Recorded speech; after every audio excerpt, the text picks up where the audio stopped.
And that is just some of the shocking images that face farmers here on a day-to-day basis as they fight the biggest drought since 1982. You would have heard us talk about that throughout the course of this morning. Right now, I'm joined by a community leader, Richard Nhlebela, who's going to shed some light on some of the issues some of the locals here are facing. Sir, thank you very much for joining me here on Morning Live.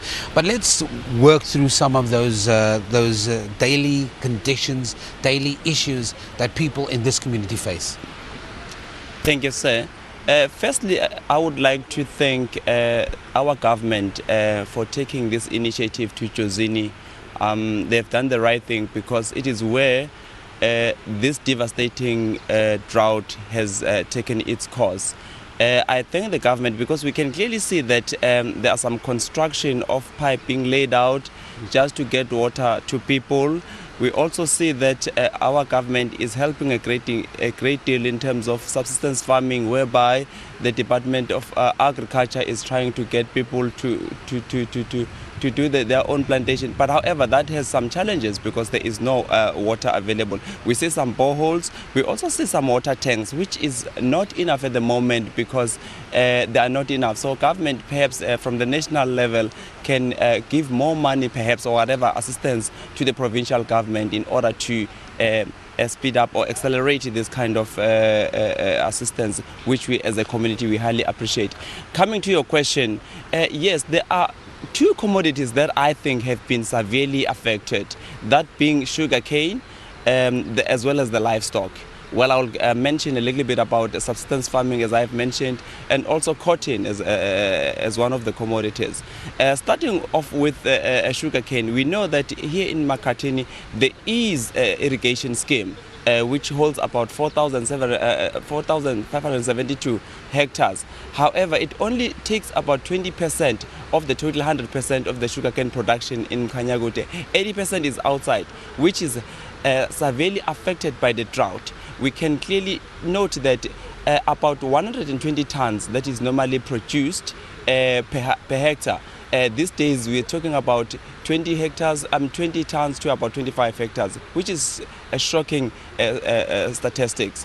Again, the stock these days, we see that cattle are dying like you cannot believe it. People, as a result, are taking their stocks from one tribal authority to the next with the hope that when they get there, things will be better, but that is not very, very successful at all.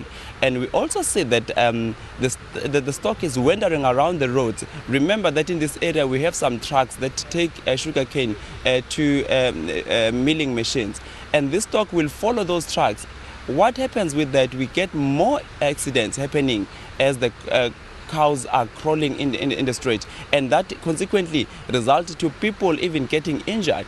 We also have this cotton gin as one of the sources of hope for people that is going to be closed perhaps next year, simply because those farmers who've been feeding it are not able to get their cotton into the gin. So that makes it very difficult, because consequently what is going to happen, people will be losing jobs. People are not going to have food to eat, and I'm talking about very basic things that people need. We also have seen that the whole gin has dropped by 60% in terms of the input. Obviously, that goes to the poverty levels getting high. I will also want to mention that what we would wish to see is that our government perhaps can help us with the prepared cattle pastures, or those pastures. MEC Xaba once mentioned that if we as a community organize ourselves, perhaps we can start talking about how do we get the government to give us perhaps the center pivots or the irrigation, so that a concentration of cattle will be under that areas, so we don't have to struggle a lot, because water will be pulled from the dam that God gave us here in Jozini. Let me quickly talk. You've wrapped off a couple of things that are critical issues for the local community members. Today we see the Premier of KZN with his delegation here. With everything that you've wrapped off, what are probably I know they're all important, but what would you put or structure as the number one priority right now, with the dams not being operating at efficiency level, being below level, with a borehole system, borehole stations to the tune of 120 million and close to 352 million allocated to the province? What is the priority right now for this community, very quickly? For me, what stands out very clearly is that when the subsistence farming has dropped to these incredible levels, government is going to have a huge pressure in terms of feeding these people. So if government would start helping people with water, making water available in those areas where people can still do a little bit of farming, I'm talking about spinach, something very simple, that will help. But moreover, water issues, I'm talking about water to drink.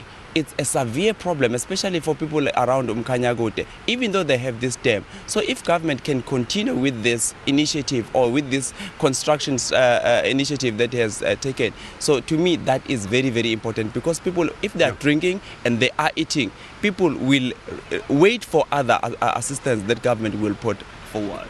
Quickly, how tense is the situation here at the moment? Very quickly. For me, it is a disaster. It's a situation whereby I think every focus by the local government, by the district government, should be put into this thing. It's very severe. Say, if you were to go out here, just not even about 10 kilometers, just drive and see the cackles dying, the smell on the rivers, the smell on the road. People are not even bothering to get rid of those carcasses on the road, simple because it's been too much of it. So we definitely do need the government to come into seeing what is happening with these people, so that people, they don't, as you can see the strikes, people are angered because of the levels of